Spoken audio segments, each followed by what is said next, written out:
اعوذ باللہ من الشیطان الرجیم بسم اللہ الرحمن الرحیم۔ السلام علیکم ناظرین، میں ہوں آپ کا ہوسٹ محمد عقیل اور ہمارے اس چینل میں خوش آمدید۔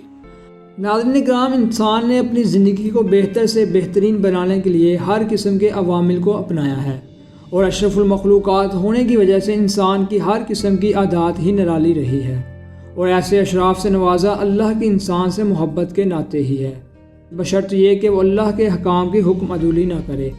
اسی ذات نے جہاں انسانوں کے لیے ہر طرح کی نعمتیں نازل فرمائی ہیں، وہیں اس نے انسان کو آرام مہیا کرنے کے لیے رات کی پرسکون گھڑیاں بھی نصیب فرمائی، لہذا سونا، نیند آنا وغیرہ انسان کی زندگی کا لازمی جز بنا دیا تاکہ انسان دن بھر کی تھکاوٹ سے چور اپنے جسم کو سکون مہیا کر سکے۔ سائنسدانوں کا عام خیال یہ ہے کہ نیند سے ہمارے جسم اور خصوصاً دماغ کو آرام کرنے میں مدد ملتی ہے۔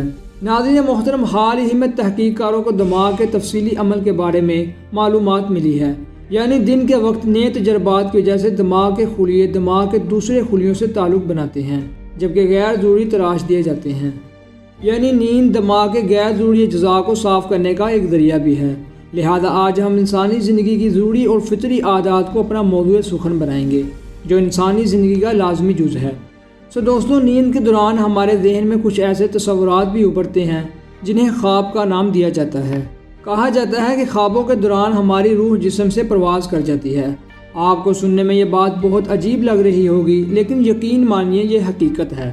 انسان خواب میں بہت کچھ ایسا دیکھ لیتا ہے جسے شاید وہ حقیقی زندگی میں نہ دیکھ سکے۔ ایک ریسرچ میں یہ بات سامنے آئی ہے کہ خواب میں روح جسم سے نکل کر شیئر کرتی ہے، اس لیے خواب میں ایسے حوار اور کیفیات مشاہدے میں آتے ہیں جن سے خود بخود دیکھنے والے کو بہت حیرت ہوتی ہے۔ کبھی مسرت انگیز اور کبھی خوفناک تصویریں ذہن میں ابھرتی ہیں، اور بیداری کے ساتھ ہی یہ تمام کہانی یا کلپ مٹ جاتی ہے۔ ناظرین کرام، اگر قرآن پاک کے متعدد مقامات پر مختلف نوعیت کے خواب کا تذکرہ کیا جائے اور احادیث میں بھی رسول اللہ صلی اللہ علیہ وآلہ وسلم نے اس کی قدر تفصیل بیان فرمائی ہے، اور وہ کہ جسم سے پرواز کر جائے، اور اللہ تعالیٰ کا قرآن مجید فرقان حمید میں ارشاد ہے کہ اللہ ہی کے حکم سے ان کی جانوں کو موت کے وقت قبض کیا جاتا ہے، اور ان جانوں کو بھی جن کی موت ان کے سونے کے وقت نہیں آئی، اور پھر ان جانوں کو روک لیتا ہے جن پر موت کا حکم فرما چکا ہے، اور باقی جانوں کو ایک میعاد معین تک بھیج دیتا ہے۔ بے شک اس میں ان لوگوں کے لیے نشانیاں ہیں جو غور و فکر کرتے ہیں۔ خواتین حضرات، اس آیت کی تشریح کے مطابق جب انسان خواب دیکھ رہا ہوتا ہے تو اس کی روح اس کے جسم سے نکل کر الگ ہو جاتی ہے، اور پھر جس کا وقت پورا ہو چکا ہوتا ہے اس کی روح روک لی جاتی ہے، جس سے روح دوبارہ جسم میں داخل نہیں ہو پاتی اور انسان مر جاتا ہے کہ جب تک انسان کی زندگی لکھی ہو اس کی روح چھوڑ دی جاتی ہے اور انسان دوبارہ اٹھ کھڑا ہوتا ہے۔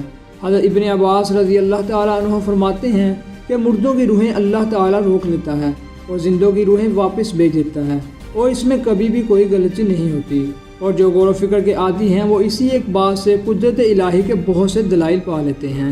ناظرین کرام، اس لیے نیند کو وفات صغری یا عادی موت بھی کہا جاتا ہے۔